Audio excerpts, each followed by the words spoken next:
The canyon doesn't usually give back what it takes, but 8 years after Harold and Margaret Stevens vanished in Zion, a ranger made a discovery that defied all logic. 2 watches, 2 completely different locations, both frozen at the exact same moment, 3:47. But the time itself held a darker truth. 3:47 wasn't when Harold and Margaret were reported missing. It was 3 hours after their last known location, 3 hours no one could account for. Harold Stevens turned 61 the week before he retired. For 33 years, he'd taught mathematics at a small high school in Dayton, Ohio. He was the kind of teacher students remembered. Patient, methodical, always willing to stay after class to explain a problem one more time. His colleagues threw him a retirement party in the school gymnasium. There was cake, there were speeches. Harold smiled through all of it. But those who knew him well could see he was restless. Margaret was 58. She'd worked as a librarian at the same high school where Harold taught. She knew every book in the building, could recommend a title for any student who walked through her door. She had soft hands and a softer voice, the kind of presence that made the library feel like a sanctuary. When Harold's retirement party ended, Margaret stayed behind to help clean up. She always did. They'd been married for 35 years, no children. They'd tried early on, but it hadn't happened. Instead, they'd poured that energy into each other. Every Friday night was date night. Sometimes just dinner at home, sometimes a movie, sometimes nothing at all except sitting on the porch and talking until the streetlights came on. Their neighbors often remarked how they still held hands when they walked. After 35 years, that was rare. Every year, Harold and Margaret took one trip. Nothing extravagant. A national park, a quiet trail, a cheap motel. They'd been to Yellowstone, the Grand Canyon, the Smoky Mountains. Harold kept a journal of every hike they'd taken. Distances, elevations, notes about the weather. Margaret kept the photos, organized in albums by year. Their trips were modest, but they were theirs. In the summer of 2014, Harold started talking about Zion. He'd read an article about the park's slot canyons, narrow passages carved by water over millions of years, places where sunlight barely reached the ground. He showed Margaret pictures. Red rock walls that seemed to glow, trails that wound through landscapes that looked like another planet. Margaret had been hesitant. She'd heard stories about Zion, flash floods, heat, terrain that could turn deadly in minutes. But Harold was insistent. It would be their last big trip before he fully settled into retirement. One final adventure. In early October, Margaret finally agreed. Harold spent weeks preparing. He printed maps, studied trail reviews, marked water sources. He bought new hiking boots, tested them on walks around their neighborhood. Margaret packed their bags with the same care she organized library shelves. Everything in its place. Everything with a purpose. On October 10th, they told their neighbors they'd be gone for 5 days. On October 11th, Margaret called her sister in Cleveland. They talked for an hour. Margaret mentioned she was nervous about the trip, but Harold was so excited. Her sister told her to be careful. Margaret promised she would. On October 12th, Harold and Margaret loaded their car and drove west. They reached Utah 3 days later. The drive had been long but uneventful. Harold drove most of the way, stopping only for gas and meals. Margaret read aloud from a guidebook about Zion, facts about geology, history, wildlife. Harold listened, occasionally glancing at her with a smile that made her forget why she'd been nervous in the first place. They checked into a small motel just outside the park on the evening of October 12th. The owner, a woman named Clara, later told investigators she remembered them clearly. They'd been polite, excited. Harold had asked her about the best trails for beginners. Margaret had bought a postcard from the rack near the front desk, a picture of Zion's famous Watchman Peak. She'd said she was going to send it to her sister. She never did. That night, Harold and Margaret ate dinner at a diner down the road.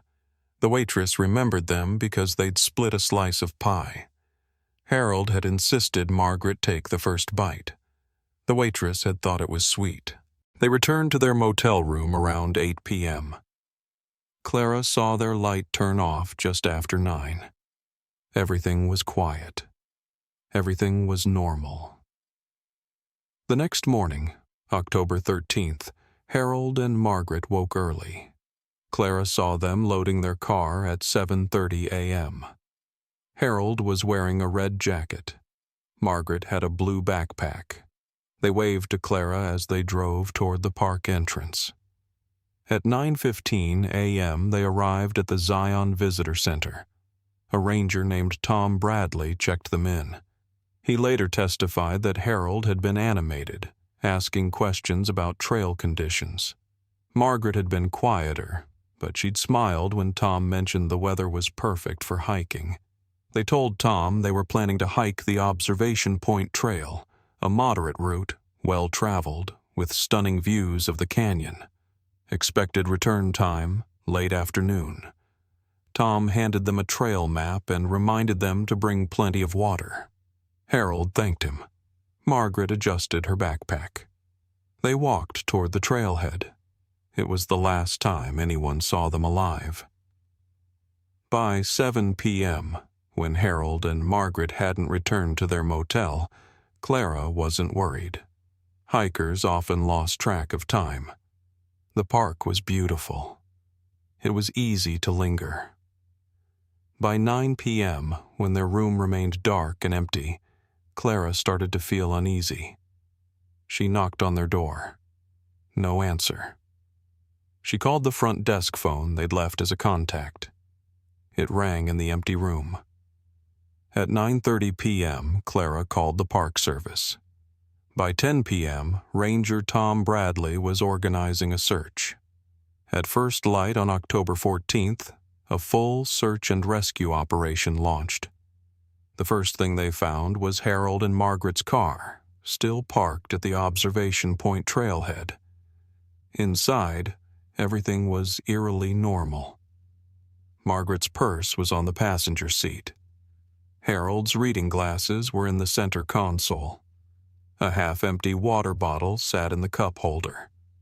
Their hiking permits, filled out in Harold's precise handwriting, were clipped to the dashboard. But Harold and Margaret were nowhere. They returned to their motel room around 8 p.m. Clara saw their light turn off just after 9. Everything was quiet. Everything was normal. The next morning, October 13th, Harold and Margaret woke early. Clara saw them loading their car at 7:30 a.m. Harold was wearing a red jacket. Margaret had a blue backpack. They waved to Clara as they drove toward the park entrance. At 9:15 a.m., they arrived at the Zion Visitor Center. A ranger named Tom Bradley checked them in. He later testified that Harold had been animated, asking questions about trail conditions. Margaret had been quieter, but she'd smiled when Tom mentioned the weather was perfect for hiking. They told Tom they were planning to hike the Observation Point Trail, a moderate route, well-traveled, with stunning views of the canyon. Expected return time, late afternoon. Tom handed them a trail map and reminded them to bring plenty of water. Harold thanked him. Margaret adjusted her backpack. They walked toward the trailhead. It was the last time anyone saw them alive. By 7 p.m., when Harold and Margaret hadn't returned to their motel, Clara wasn't worried. Hikers often lost track of time. The park was beautiful. It was easy to linger. By 9 p.m., when their room remained dark and empty, Clara started to feel uneasy. She knocked on their door. No answer. She called the front desk phone they'd left as a contact. It rang in the empty room. At 9:30 p.m., Clara called the Park Service. By 10 p.m., Ranger Tom Bradley was organizing a search. At first light on October 14th, a full search and rescue operation launched. The first thing they found was Harold and Margaret's car, still parked at the observation point trailhead. Inside, everything was eerily normal. Margaret's purse was on the passenger seat. Harold's reading glasses were in the center console. A half-empty water bottle sat in the cup holder. Their hiking permits, filled out in Harold's precise handwriting, were clipped to the dashboard. But Harold and Margaret were nowhere. Search teams spread out along the observation point trail. It was a popular route, about 8 miles round trip, with an elevation gain of 2,100 feet. The trail was well maintained, clearly marked. People hiked it every day. The teams found nothing. No dropped items, no torn fabric caught on branches, no footprints leading off trail. It was as if Harold and Margaret had simply evaporated. Helicopters joined the search on the second day. Pilots scanned the cliffs and canyons, looking for any sign of bright clothing or movement. Divers checked the Virgin River, worried the couple might have fallen. Volunteers from nearby towns arrived to help, walking shoulder to shoulder through dense brush. Still nothing. On the third day, Margaret's sister flew in from Cleveland. Her name was Linda. She stood at the trailhead where Harold and Margaret had started their hike, staring out at the endless red rock, and asked the question everyone was thinking: where could they have gone? The Park Service brought in cadaver dogs. They brought in expert climbers to check areas too dangerous for regular searchers. They interviewed everyone who'd been in the park on October 13th. One hiker came forward with something odd. His name was Derek, a photographer from Colorado. He'd been on the observation point trail around 12:30 p.m. that day. He remembered hearing voices, urgent, maybe arguing, somewhere off trail to the east. But sound in the canyon was deceptive. It echoed, bounced off walls, made it impossible to pinpoint a source. Derek hadn't thought much of it at the time. Now, he wondered. Investigators asked Derek if he'd seen anyone. He hadn't. Just heard voices, male and female. He couldn't make out words, but the tone had been tense. Another witness, a woman named Sophie, mentioned she'd seen an older couple near the trailhead around 11 a.m. She couldn't be certain it was Harold and Margaret, but the description matched. The man had been holding a map. The woman had looked tired. That was it. That was all anyone had seen or heard. By the end of the second week, the active search was scaled back. The Park Service released a statement saying Harold and Margaret Stevens were missing and presumed lost in Zion National Park. Their photos were distributed. News outlets ran stories. Tips came in, possible sightings in other states, theories about what might have happened, but none of them led anywhere. Linda stayed in Utah for 3 weeks. She walked the trails herself, calling their names until her voice went hoarse. She hired a private investigator who combed through the case file and came up with nothing new. Finally, in early November, she returned to Cleveland. The case went cold. Harold and Margaret's file was transferred to the National Park Service's Missing Persons database. Their names joined a long list of people who'd walked into America's wilderness and never walked out. Clara, the motel owner, kept their room empty for a month, hoping they'd return. When they didn't, she boxed up the few belongings they'd left behind: a toothbrush, a paperback novel, the unsent postcard, and mailed them to Linda. The canyon moved on. Tourists kept coming. Rangers kept giving trail recommendations. Life continued. But Linda never stopped wondering, and neither did the investigators who'd spent 2 weeks searching for answers that didn't exist. 8 years passed. In those 8 years, Zion National Park saw millions of visitors. The observation point trail remained one of the most popular routes. Rangers came and went. The story of Harold and Margaret Stevens faded into the background, a sad footnote in the park's history, mentioned occasionally during training sessions about search and rescue protocols. Ranger Eva Morales had been working at Zion for 3 years when September 2022 arrived. She was 32, a Utah native who'd grown up hiking these canyons. She knew the park better than most, including the areas tourists never saw. The remote slot canyons, the hidden ravines, the places where the rock turned treacherous and the trails disappeared. On September 8th, Eva was assigned to inspect a backcountry area east of the observation point trail. A flash flood had swept through the region the week before, and the Park Service wanted to assess any trail damage. It was routine work, the kind of thing Eva had done dozens of times. The area was rugged. No marked trails, just narrow passages between towering rock walls. The ground was uneven, littered with stones and debris washed down by the flood. Eva moved carefully, checking for unstable ledges and loose rock. She was stepping along a narrow shelf when something caught the sunlight. A glint of metal, wedged between 2 stones near the base of a small overhang. Eva crouched down and pulled it free. A wristwatch, men's style. Silver band, slightly tarnished but intact. The glass face was scratched, clouded with dust, but she could still see the hands. Stopped at 3:47. Eva turned the watch over in her hand. On the back, engraved in small, precise letters, were the words, H.S. For 30 years of us. M. Her breath caught in her throat. H.S. Harold Stevens. Eva had heard the story.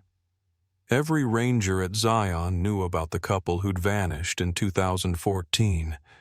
It was one of those cases that stayed with you, a mystery that had never been solved, a family that had never gotten closure. Eva's hands were shaking as she radioed park headquarters. Within 2 hours, investigators were on site. They documented everything, the exact location, the position of the watch, the surrounding terrain.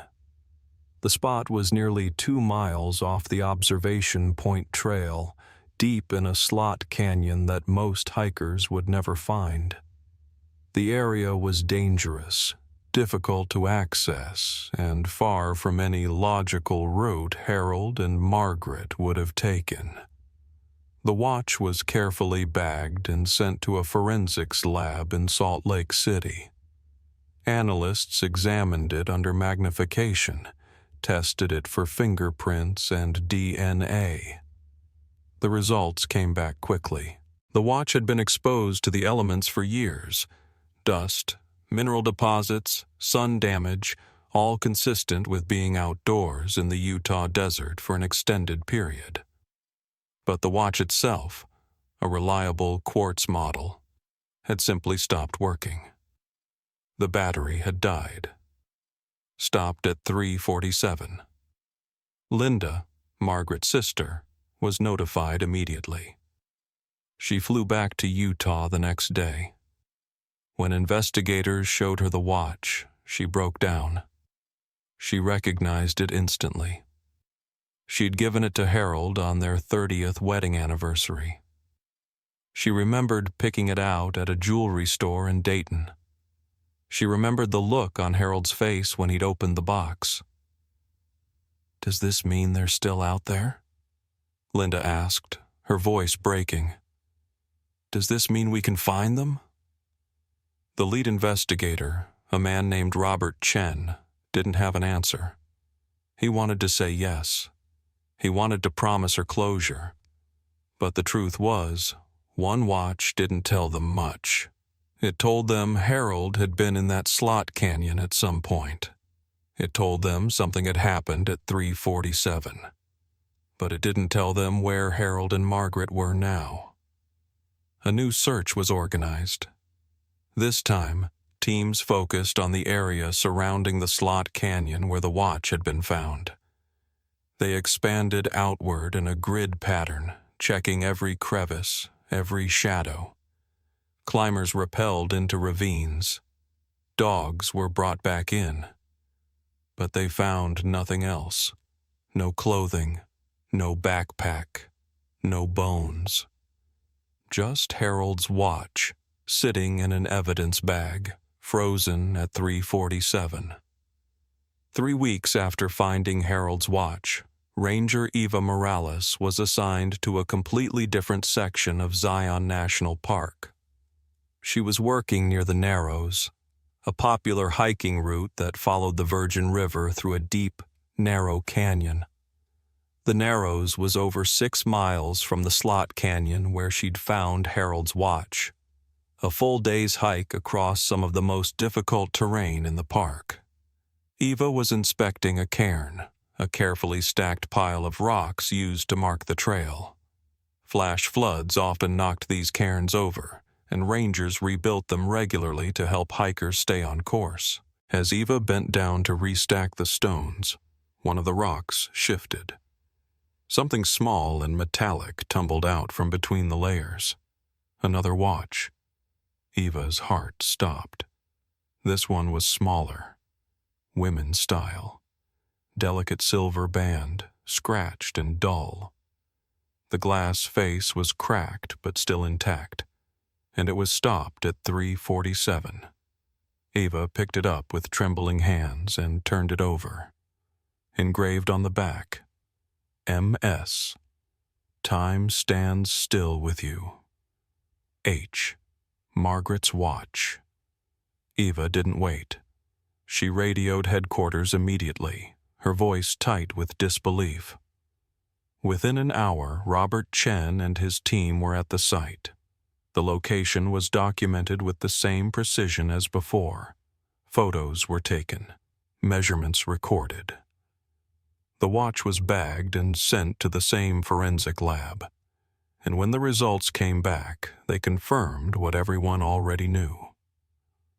Margaret's watch had been in that cairn for years. It had been exposed to the same elements as Harold's, and it had stopped at the exact same time. 3:47. But here was the problem. The impossible, maddening problem that kept Robert Chen awake at night. Margaret's watch had been found 6 miles from Harold's, 6 miles across terrain so brutal, so unforgiving, that even experienced climbers would need an entire day to cross it. The route between the two locations passed through slot canyons, over sheer cliffs, across loose scree that could give way without warning. How had an elderly couple, with no technical climbing experience, covered that distance? And why had both of their watches stopped at the same moment? Robert Chen spread a map across the table in the Park Service conference room.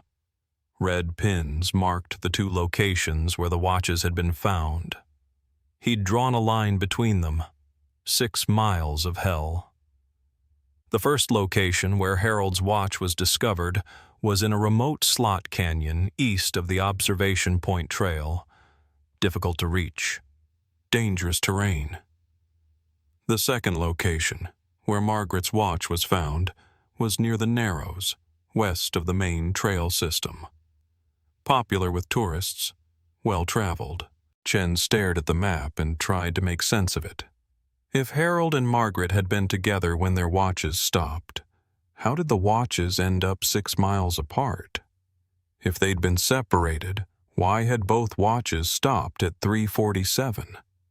And what had they been doing so far off the observation point trail in the first place? Chen started from the beginning.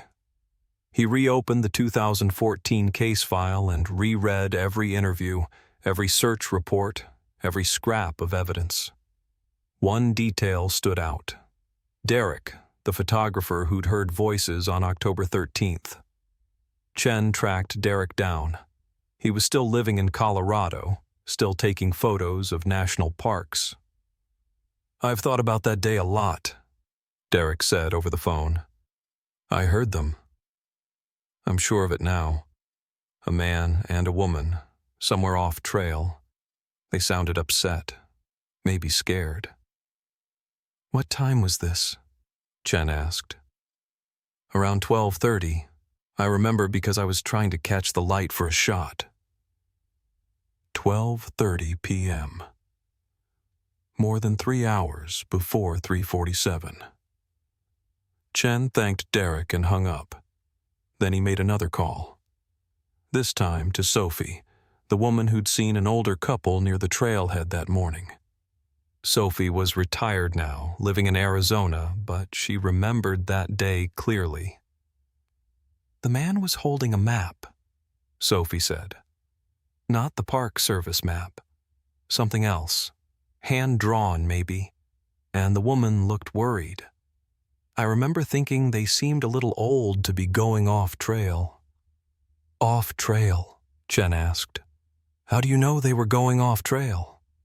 "I saw them later," Sophie said. "Around noon. I was coming back down from observation point and I saw them again. They were heading east, away from the main trail. The man was leading. The woman was following. East, toward the slot canyon where Harold's watch would eventually be found. Chen felt a chill run down his spine. 2 days later, Linda called Chen. Her voice was shaking. "I found something," she said. "An email from Margaret. Chen told her to send it immediately." The email had been sent on October 11th, 2014, 2 days before Harold and Margaret disappeared. It was addressed to Harold, but Margaret had accidentally CC'd Linda. Chen read it twice. "Harold, I know you want to see it. I know it's important to you. But please, let's stay on the trail. I don't want to take risks, not at our age. Can't we just enjoy the park the way everyone else does?" Chen called Linda back. What was Margaret talking about? What did Harold want to see? Linda hesitated. Then she sighed.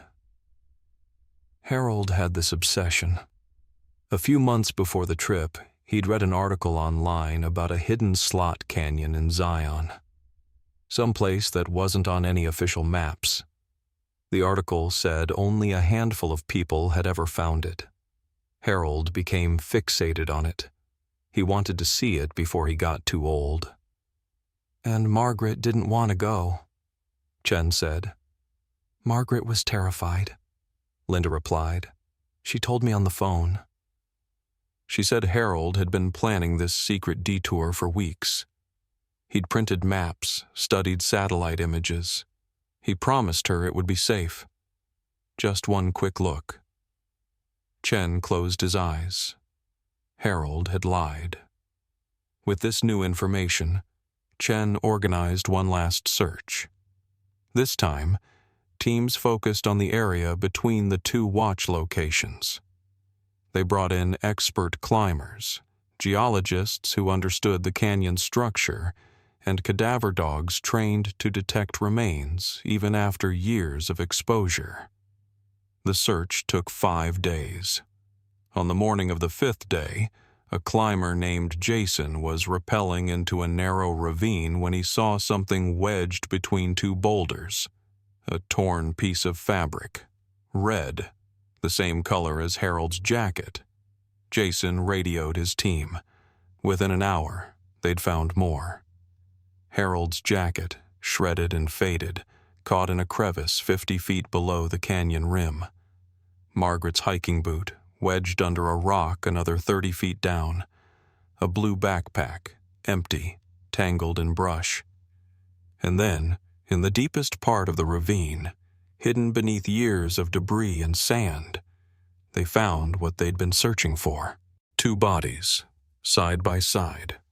The medical examiner confirmed the identities through dental records.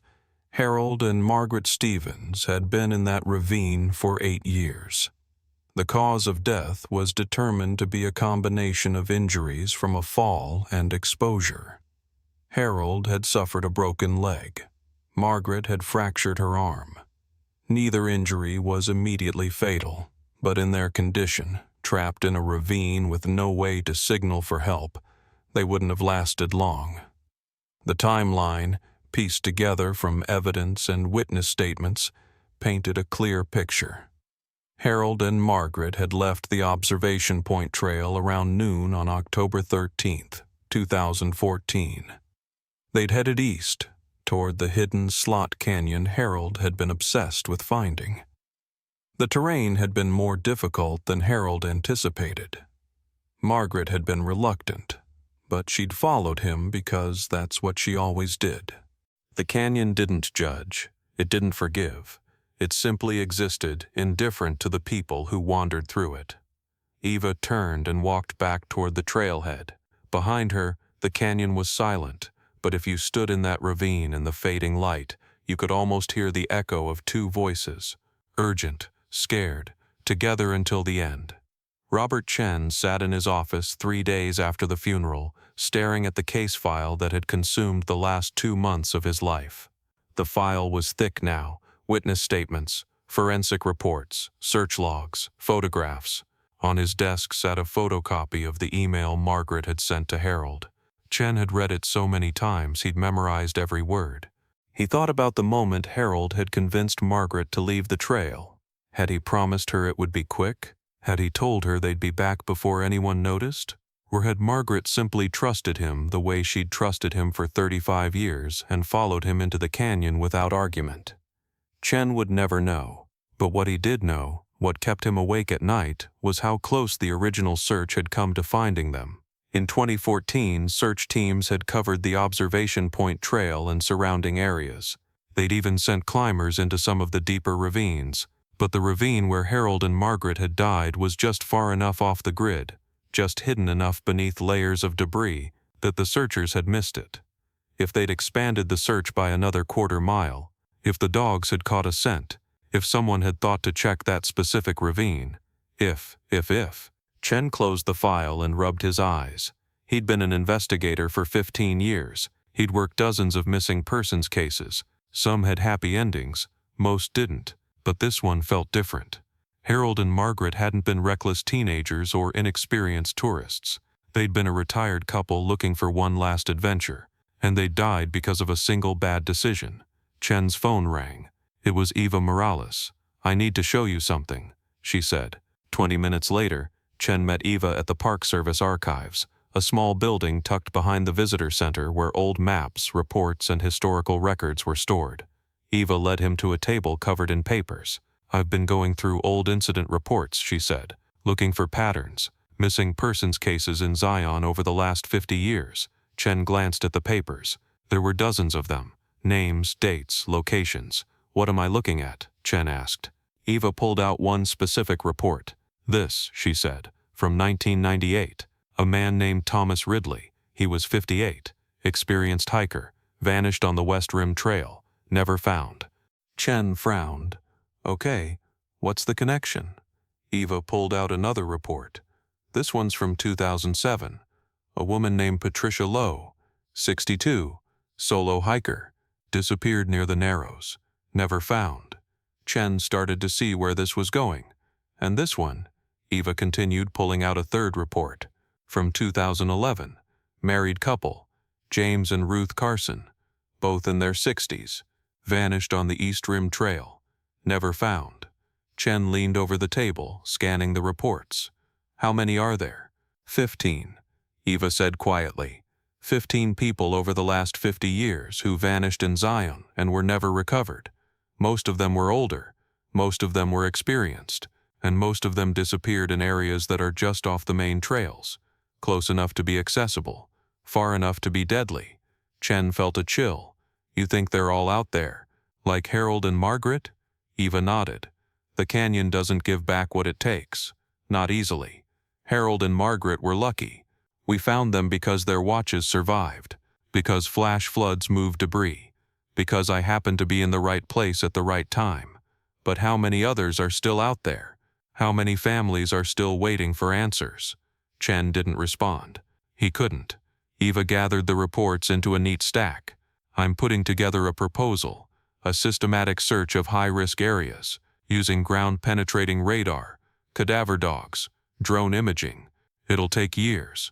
It'll cost money. But if there's even a chance we can bring some of these people home. She trailed off. But Chen understood. He'd felt the same thing when they'd finally found Harold and Margaret. Relief. Closure. A sense that, even though the ending was tragic, at least the family had answers. I'll support the proposal, Chen said. Whatever you need. Eva smiled. Tired but determined. Thank you. As Chen left the archives, he thought about Linda. She'd called him the day after the funeral. She'd thanked him for not giving up, for finding her sister. She'd told him that knowing what happened, knowing Margaret and Harold had been together at the end, had brought her a peace she hadn't thought possible. But Chen wondered about the other families.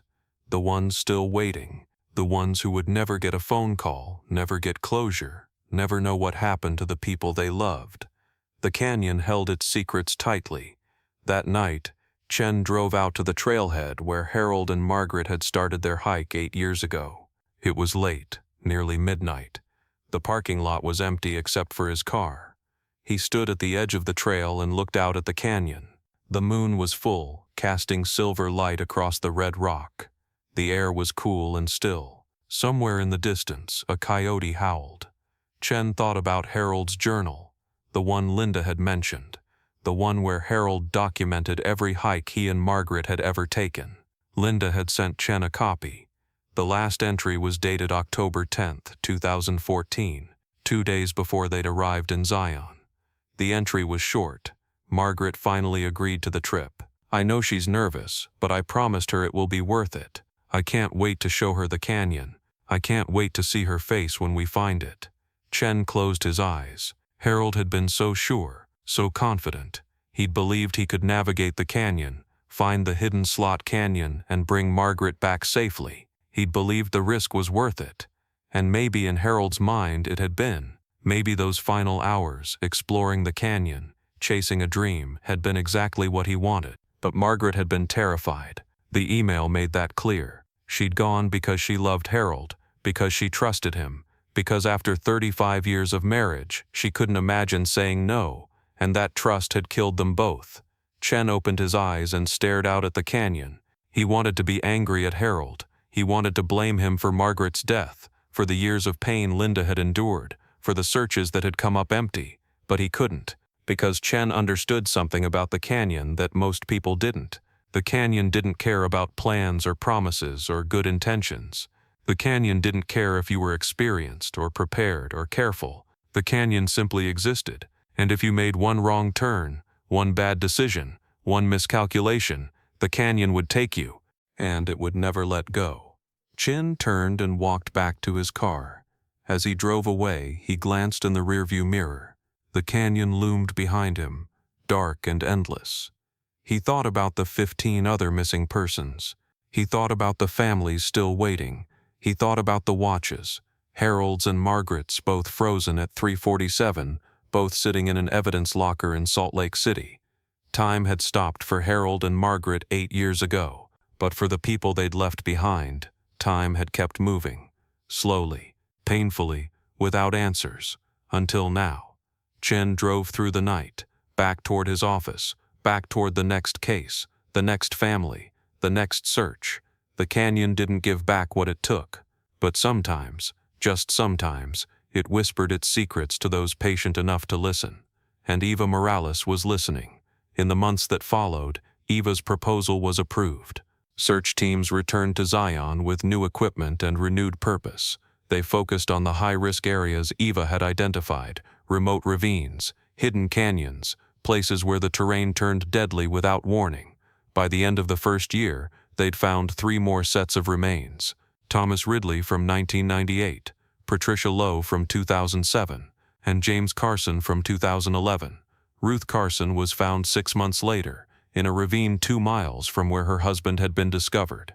Each time families received phone calls, each time there were tears and funerals and quiet moments of relief mixed with grief. Each time Eva stood at the edge of the canyon and thought about Harold and Margaret, about the watches, about 347. She thought about how fragile life was, how quickly things could go wrong, how the wilderness, beautiful as it was, demanded respect and caution and humility, and she thought about the families who still didn't have answers, the ones still waiting, the ones who might never know. The canyon held its secrets, but Eva Morales wasn't done listening. Not yet.